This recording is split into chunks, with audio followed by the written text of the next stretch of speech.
بسم اللہ الرحمن الرحیم۔ السلام علیکم۔ سلطان محمود غزنوی کے پاس ایک شخص ایک چکور لایا جس کا ایک پاؤں نہیں تھا۔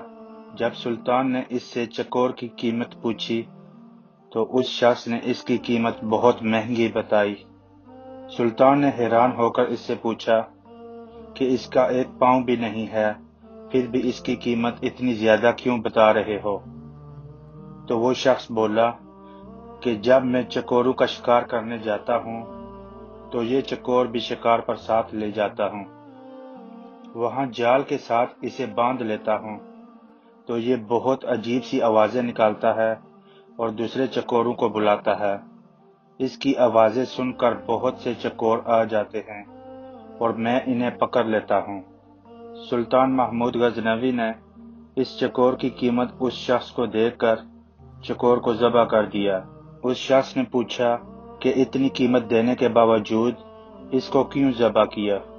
سلطان نے اس پر تاریخی الفاظ کہے، جو دوسروں کی دلالی کے لیے اپنوں سے غداری کرے اس کا یہی انجام ہونا چاہیے۔